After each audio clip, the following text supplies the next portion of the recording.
Mukarram Profesor Haji Ustadz Abdul Somad LC PhD.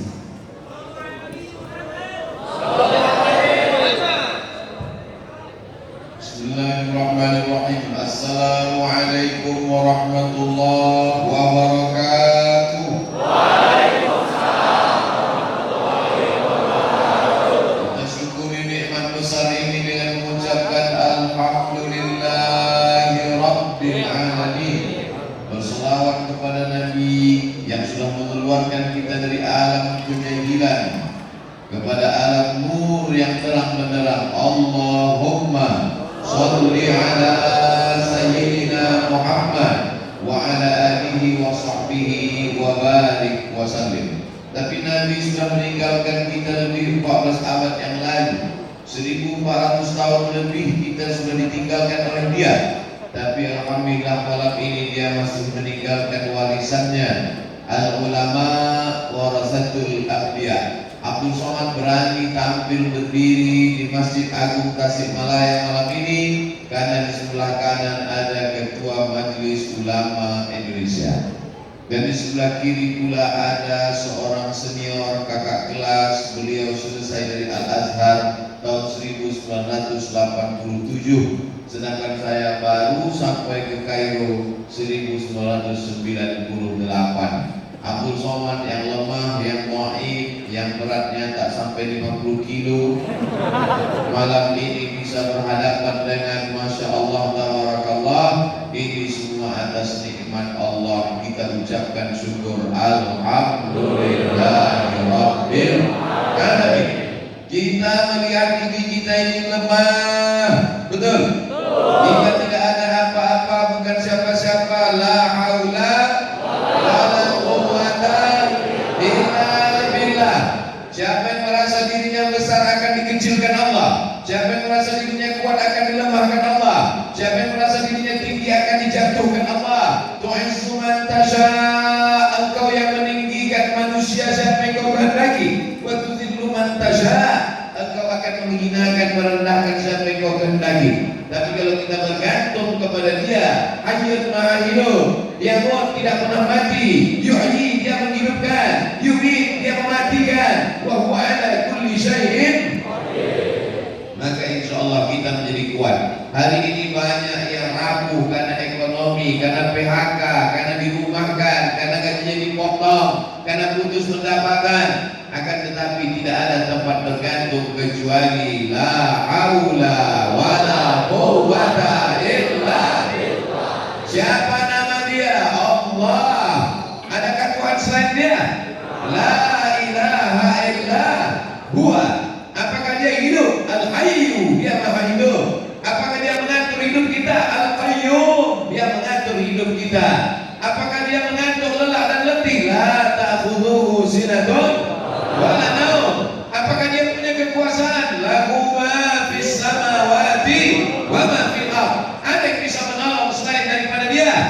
Man alladhi yashfa'u 'indahu illa bi'idhnih. Tahukah dia apa yang ada dalam hati kita, apa yang ada dalam kepala kita? Ya'lamu ma baina aydihim wa ma khalfahum wa la yuhituna bi syai'in min 'ilmihi illa bima syaa'. Hebatkah kuasa dia? Wasi'a kursiyyuhu samawati wal ardh. Beratkah dia mengatur alam semesta? Wala yaquduhu hifdhuhuma.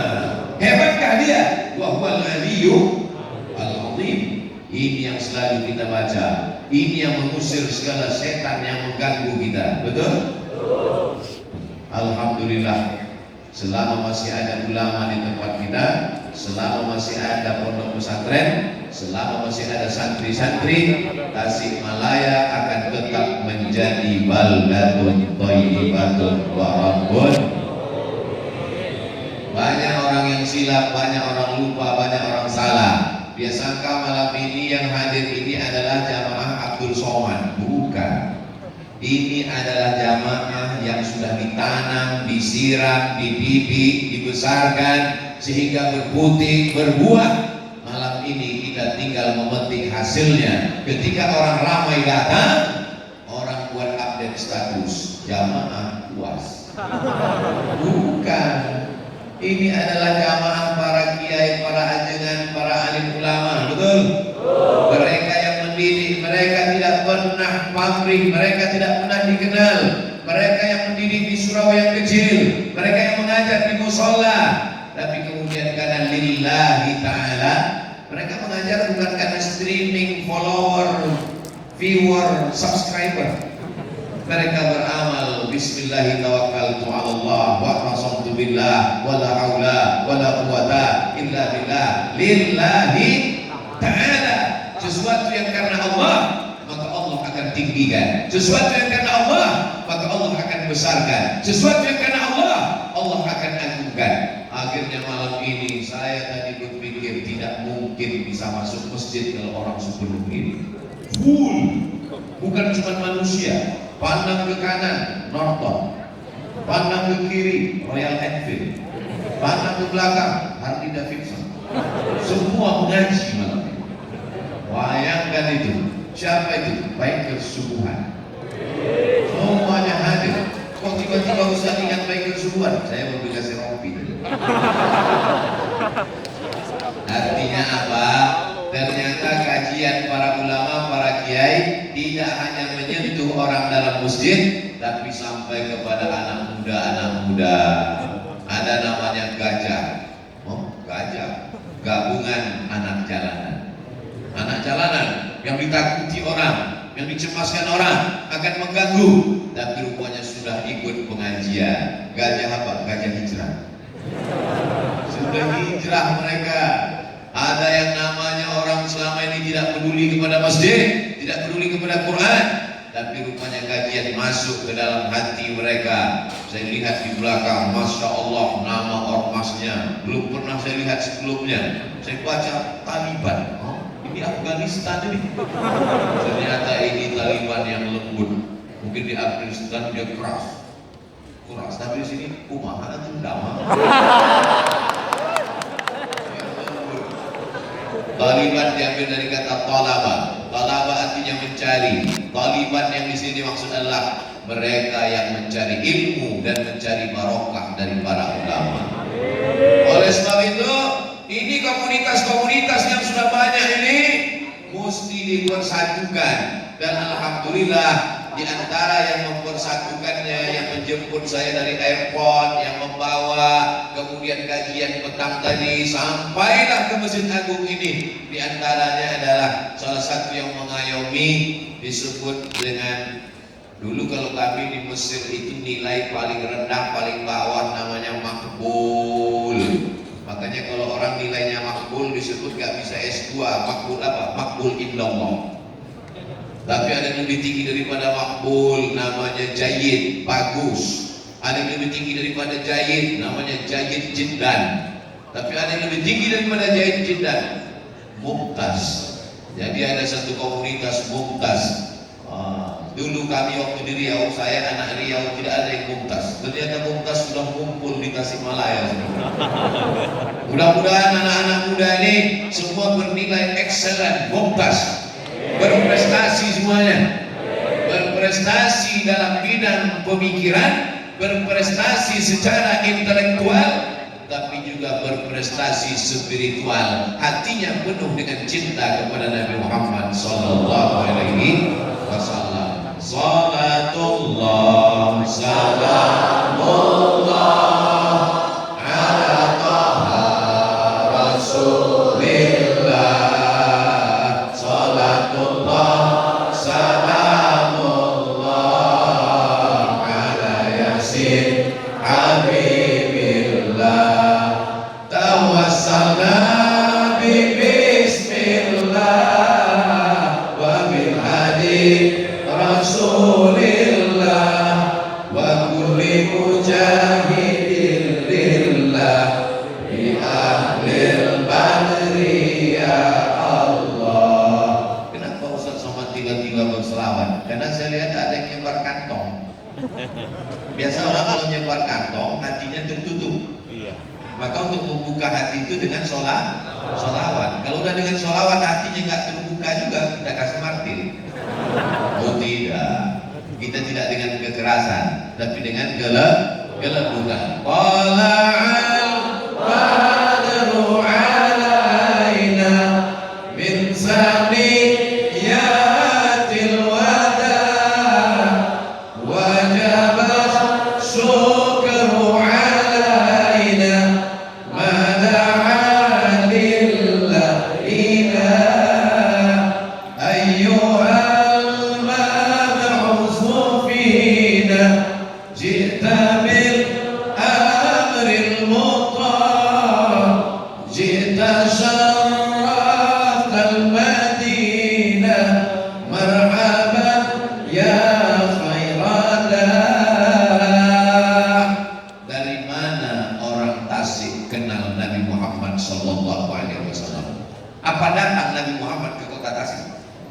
Tidak. Orang Tasik kenal dengan Nabi karena bibarakatil ulama. Maka orang membenci ulama berarti membenci Nabi Muhammad SAW. Orang membenci ulama, memusuhi ulama, berarti dia membenci Allah Subhanahu wa Ta'ala. Ati Allah, taatlah kepada Allah. Wa ati Rasul, taatlah kepada Rasul. Wa ulil amri. Ulama menafsirkan ulil amri di situ adalah penafsiran yang pertama adalah para ulama.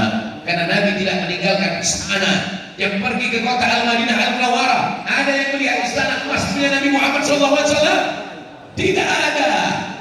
Nabi tidak meninggalkan kursi dari permata. Nabi meninggalkan replika tempat tidur, menetes air mata. Kita melihat tempat tidur Nabi yang penuh dengan kesederhanaan. Diberikan dia kasur empuk. Apa kata Nabi? Tidak layak bagiku. Disiapkan tempat tidur dibuat dari anyaman kulit korma, batang korma, pelepah korma. Menetes mata jamaah melihat itu semua. Betapa rendahnya diri dia di hadapan manusia. Man tawadha'a lillah, siapa yang merendahkan dirinya di hadapan Allah, maka Allah angkat derajatnya. Maka hari ini kita boleh sedih karena tidak berjumpa dengan Nabi, tapi kita masih punya ulama. Maka Tasik Malaya negeri 1000 santri, negeri 1000 pesantren kita pertahankan sampai hari kiamat insyaallah. Takbir. Yang punya tanah wakafkan, serahkan kepada alim ulama. Malam ini banyak alumni Al-Azhar Kairo Mesir, datangkan kepada mereka. Saya mau serahkan tanah wakaf saya. Setuju? Yang bilang setuju gak punya tanah. Jangan tersinggung. Ustaz Somad cuma bergurau saja. Tanahmu sejauh mata memandang, tanahmu beratus hektar. Begitu engkau mati, adakah yang mati bawa surat tanah? Itu apa mati bawa surat tanah? Tanah yang kau wakafkan untuk pondok pesantren itu yang akan membuat kuburmu terang benderang. Betul? Terang sampai sakit mata dia. Ustaz Abdul Somad ketika videonya di Tasikmalaya di Masjid Agung, kenapa terang benderang ya Pak Ustaz? Kenapa wajah Ustaz putih sekali di situ? Lampunya terang guys. Kalau kau mau terang kuburmu, tempat yang paling gelap, tempat yang paling senyap, tempat yang paling sunyi, tapi justru kau berada di tempat yang paling lapang, terang benderang. Karena tanah wakaf, datangi ulama, kuserahkan surat tanah wakaf ini untuk pondok pesantren. Datangi pondok pesantren, saya tidak sanggup berikan tanah wakaf. Berapa WC yang kurang? Pak Ustaz tiba-tiba ingat WC. Tidak ada yang paling sulit, paling sempit, paling susah daripada kebelet. Santri 1000 orang, WC-nya 3, ngantri 300 orang. Sudah diikat pakai karet. Oleh sebab itu datangi pondok pesantren, perhatikan tangan anak-anak yang kudisan. Kenapa? Karena airnya lumutan, karena banyak penyakit. Berikan sumur bor. Ya Rasulullah, ummi matat, ibu saya mati, ibu saya meninggal dunia. Apa atasaddaqu anha? Kalau saya bersedekah, apakah pahalanya sampai untuk almarhumah? Kata Nabi, tasaddaq, bersedekahlah, pahalanya sampai untuk almarhumah ibumu. Ayu sedekah afdal. Apa sedekah yang paling afdal? Apa sedekah yang paling bagus? Nabi menjawab, saqiyul ma, memberikan air minum. 1 gelas kau berikan, mengalir. Kalau sedekahnya segini, insya Allah mengalir 600 ml 60 menit. Tapi kalau sedekahnya 1 sumur bor, sampai hari kiamat tetap mengalir. Anak-anak santri akan berwudu, anak-anak santri akan mandi, anak-anak santri akan mengaji, anak-anak santri akan sholat. Mereka minum, mengalir terang benderang kuburmu, lapang barzakmu. Tetesan embun di tengah gurun pasir yang panas. Mau kirimkan ke nomor rekening berikan. Tapi kadang niat baik kita dimanfaatkan oleh tukang tipu-tipu. Mudah-mudahan yang tukang tipu dapat hidayah. Jangan doakan yang tak baik. Kadang ada orang mudah-mudahan yang kena tipu di matinya ditabrak truk. Jangan. Kita doakan. Memangnya kalau dia tabrak truk selesai masalah? Enggak. Mudah-mudahan dia dapat hidayah, Mudah-mudahan anak cucunya soleh solehah sehingga menjadi penerang umat di tengah kegelapan. Sayangi ulama, cintai ulama. Alhamdulillah malam ini di tengah keterbatasan, di tengah kesulitan, di tengah penyakit, di tengah apapun yang terjadi, Ketua Majelis Ulama masih mau datang. Beliau ingin menyampaikan kepada jamaah dengan kehadiran Ketua Majelis Ulama. Majelis Ulama itu kan tempat label halal. Mau ngasih tahu, hai jamaah, Abdul Somad ini sudah dapat label halal. Karena banyak juga orang yang takut dengan ceramah Ustaz Abdul Somad. Itu Ustaz Abdul Somad itu jangan-jangan belum dapat label halal, jangan-jangan belum dapat sertifikat dia. Alhamdulillah hadir Majelis Ulama Indonesia langsung. Kalau ada orang yang ragu-ragu, langsung lihat Ustaz Abdul Somad di samping Ketua Majelis Ulama Indonesia. Matta'anallahu bitul yaumin. Matta'anallah, semoga Allah memberikan nikmat kepada kita berkah atas panjangnya usia ulama. Innallaha la yaqbidul ilma intiza'an. Allah tidak mencabut ilmu itu seperti pokok kayu yang dicabut dari tanah dengan akar-akarnya. Tidak demikian. Bagaimana Allah mencabut ilmu?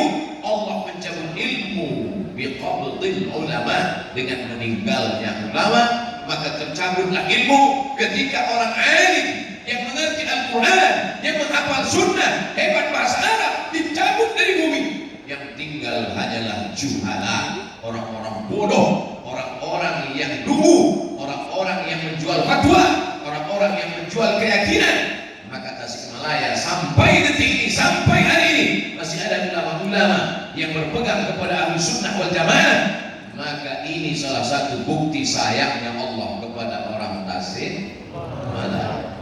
Tapi mereka kan umurnya tidak panjang. Abdul Somad hari ini menyampaikan tabligh akbar, 20 tahun akan datang masih. Tapi sampai masanya Abdul Somad akan mati menghadap Allah. Sedihkah Abdul Somad? Tidak, karena 1000 Abdul Somad lahir di Tasikmalaya. Kamu siapa? Ulama terkenal. Siapa namanya? Dari Tasikmalaya. Siapa namanya? UAS. Kok A-nya 2? Ustadz Asep Abdul Somad. Allah Ustadz Asep. Saudara yang dimuliakan Allah Subhanahu wa taala, saya tidak pernah putus asa, karena syarat putus asa satu, mesti kafir dulu. La yasu min rahmatillah illal qaumul kafirun. Tidak boleh putus asa kecuali hanya orang kafir. Adakah di sini yang putus asa? Tidak. Putus belajar? Jangan jawab. Tidak boleh putus asa. Putus asa ke Abdul Somad? Tidak. Di tengah banyaknya tontonan yang merusak agama, di tengah macam-macam internet, Twitter, BBM, WhatsApp, Instagram, Telegram, Minigram, Kilogram, justru anak Tasikmalaya kenal Abdul Somad dari internet. Pernah Abdul Somad datang ke Masjid Agung sebelum? Belum. Mana jamaah yang muda-muda ini bisa kenal Abdul Somad? Justru dari www.youtube.com. Internet yang diciptakan untuk menyebarkan maksiat, dosa, untuk menjauhkan umat dari ulama. Justru dengan internet mereka mengenal para ulama. Abdul Somad bukan ulama, Abdul Somad baru. Abdul Somad tidak ulama, tapi karena Abdul Somad sering mengutip pendapat ulama, Abdul Somad sering duduk-duduk dengan ulama, Abdul Somad sering menyampaikan pendapat ulama. Ustaz Abdul Somad, apa hukumnya tentang masalah laki-laki perempuan bersentuhan kalau dia wudu batal apa enggak batal? Menurut mazhab Syafi'i batal, menurut mazhab Hanafi enggak batal karena makna sentuhan maaf artinya jima. Menurut mazhab Maliki kalau bersentuhan ada nafsu batal, kalau enggak ada nafsu enggak batal. Maliki, Syafi'i, Hambali. Karena Abdul Somad sering mengutip pendapat ulama, disangka orang dia ulama, padahal ulama. Putus asa ke Abdul Somad. Tidak. Kenapa? Tasikmalaya tetap akan melahirkan 1000 sejuta ulama sampai akhir zaman. Jangan cuma amin, masukkan anaknya ke pesantren. Masukkan anaknya ke pesantren, siap? Banyak orang yang ragu masukkan anaknya ke pesantren. Nanti kalau masuk pesantren makan apa? Lu apa beda kamu dengan orang kafir yang membunuh anak di dalam rahim? Nahnu narzuquhum wa iyyakum. Kami yang ngasih makan anakmu, kami yang mengasih makan anakmu. Jangankan anakmu, kamu pun kami yang ngasih makan. Bapak-bapak, ibu-ibu yang kaya raya, siapa yang ngasih makan? Allah. Bahkan banyak orang kaya nggak bisa makan. Kaya raya, pergi pagi pulang petang, praskrian batik tulang, tukang langgang lintang buka. Masuk ke rumah makan, hebat, semua makanan sudah ada, tapi nggak bisa makan. Siapa yang ngasih makan? Allah. Maka kalau masih bisa makan, makanlah. Tapi makananmu jangan makanan orang. Saudara yang dimuliakan Allah Subhanahu wa taala. Takut anak masuk pesantren, takut anak mondok karena nggak makan. Otaknya kok di sini? Otak kan di sini. Makan itu di sini. Sengaja dijauhkan Allah lambung dari otak. Ini otak, ini lambung. Kenapa lambung bisa ada di otak? Ustaz Abdul Somad, kalau ceramah di Tasik nanti gak boleh keras-keras seperti di Sumatera. Orang Tasik itu lembut. Otak mah di sini aja. Di sini. Naon ya teh? Kenapa bisa yang di sini pindah ke sini? Nanti sebelum ke Tasik mesti saya khusus dulu, nanti yang kedua. Saudara yang dimuliakan Allah Subhanahu wa taala, masukkan anak ke pondok pesantren karena mereka adalah tanaman yang hijau. Tanaman hijau nggak bisa langsung ke tengah hutan, yang mesti disimpan di polybag dulu. Karena apa? Karena datang serangan werek memakan daunnya, datang cacing memakan akarnya, datang burung memakan putihnya, datang ulat memakan ujungnya. Tapi kalau dia sudah menjadi batang yang kokoh dan kuat, silakan tanam di tengah hutan. Gajah pun tidak akan dapat menyambutnya. Kenapa? Karena akarnya akar tunggal ke bawah. Datang angin kencang, dia tidak akan terjabut. Itulah anak-anak yang dididik di pondok pesantren. Akidahnya Imam Abdul Hasan Al-Asy'ari, fikihnya Imam Muhammad bin Idris Asy-Syafi'i, tasawufnya Imam Junaid Al-Baghdadi, Imam Abdul Hasan Asy-Syadzili, Imam Bahaduddin An-Naqsyabandi. Maka sampai ke akhir dunia dia tetap berpegang kepada Ahlus Sunnah wal Jamaah. Taman pesantren, dia bisa ikut ujian persamaan, betul nggak? Hafal Quran, hafal matan, hafal Ibnu Aqil, hafal fikih Syafi'i. Taman pesantren, silakan kau terbang sejauh mata memandang. Sekarang kuliah di mana? Di Anu, Pak Ustaz. Anu? Apa itu Anu? Australia National University. Wow, amazing. Memang gayanya sarungan, memang pecian, tapi universitasnya Australia. Betul. Saya cuma mau ngasih tahu, saya sudah sampai ke Australia. Hampir diusir. Saudara yang dimuliakan Allah Subhanahu wa taala, jangan takut anak di pesantren, ijazahnya bersamaan. Tapi dia nggak belajar fisika, kimia, biologi, matematika. Sedangkan nahu yang jelimet, yang ribet, yang sulit, yang payah, Quran hanya 30 juz bisa dimasukkannya ke kepala. 30 juz guys, bisa masuk ke kepalanya. Apalagi fisika, kimia, biologi, matematika, bahasa Inggris, selesai. 30 juz bisa masuk ke kepalanya. Maka anak-anak yang hafal Quran di pondok pesantren dimudahkan Allah cara pikirnya untuk menerima pelajaran yang lain. Kata siapa? Kata guru-guru yang ngaku ke saya. Saya ini orangnya nggak ngerti pendidikan, nanya. Cuma saya nggak kasih tahu. Masa profesor nanya? Ibu bapak guru sudah lama ngajar fisika, kimia, biologi, matematika, bahasa Inggris. Udah lama Pak Ustaz. Sebelum Ustaz lahir saya udah ngajar. Gimana pengalaman Bapak Ibu guru ngajar dengan murid-murid yang habis-habis Quran itu? Heran saya Pak Ustaz. Kenapa Pak? Mereka yang hafal Quran itu saya ajar 2-3 kali nyambung connect. Apa gak connect? Otaknya biasa susah. 1 hari 2 juz. Beda dengan otak yang biasa diajak nyantai pagi molor. Ini belum matahari terbit, dia sudah hafal 1 halaman, diulang sebelum matahari terbit, sebelum sholat subuh dia sudah baca 1 lembar, diulang lagi pada qabliyah subuh, diulang lagi sholat duha, diulang lagi qabliyah zuhur, diulang lagi ba'diyah zuhur, distorkan lagi waktu sholat asar. Biasanya para kiai, para ajengan, para ustadz di pinggir tiang untuk cepat nyetor hafalan. Di Mesir dulu begitu panjang antrian, maka kepalanya sudah biasa diperas. Musabaqah otak internasional. Ada otak yang dilihat, sudah hancur lebur, otaknya sudah hancur lebur. Ini nggak usah dibeli, ini otaknya sudah hancur. Tapi ada otak yang utuh, ditulis di situ, belum pernah dipakai.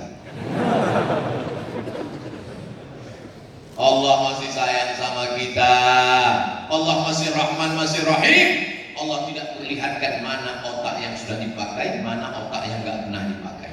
Andai Allah nggak sayang, tertulis di sini belum dipakai. Yang tertulis belum dipakai itu yang ceramah. Belum ceramah jamaah begini belum. Siapa yang ceramah? Ustaz Somad. Otak belum dipakai. Allah masih sayang.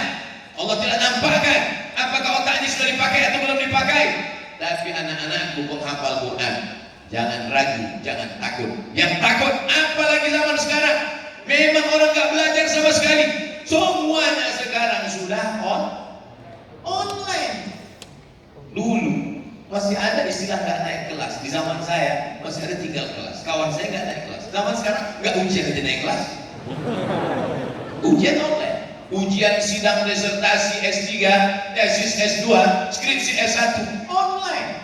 Semuanya online. Makan offline. Oleh sebab itu jangan ragu, jangan takut. Masukkan anak ke pondok pesantren yang sudah kawan pesantren. Jangan takut gak dapat kerja. Kenapa? Disitulah letak tauhid. Lau tawakkaltum 'ala Allah haqqa tawakkulih. Kalau kamu tawakal kepada Allah sebenar-benar tawakal, la razaqakum kama ruziqat thair. Kamu akan diberi rezeki seperti Allah memberikan rezeki kepada seekor burung. Burung ketika terbang di waktu pagi, adakah burung yang tidak terbang karena dia tidak tahu rezekinya? Ketika ada satu burung ngajak kawannya terbang, bur. Ya kita nyari rezeki, enggak tahu. Ya kalau dapat, kalau enggak. Tamdu khimasan, terbang dalam keadaan perut kosong. Wa yaruhu bitanan, pulang dalam keadaan perut berisi. Berapa banyak manusia yang otaknya tidak secerdas burung. Allah mengajarkan kepada kita sampai hari ini tidak ada burung yang mati kelaparan karena Allah berikan dia rezeki sejauh mata memandang. Makanannya di mana? Makanan burung di tengah laut, di dalam air, tidak dilihat oleh manusia. Manusia pergi ke sana dengan perahu, dengan jala, dengan bukat, dengan pancing. Tapi burung dengan paruhnya dia terbang, masuk, dapat. Dia bawa itu ikan dari tengah laut, pergi ke pokok kayu. Setiap hari ada seekor burung mengambil anak ikan, pergi ke sebatang pokok kayu. Besok datang burung yang lain, pergi ke sebatang pokok kayu. Orang heran, kenapa pokok kayu ini yang didatangi?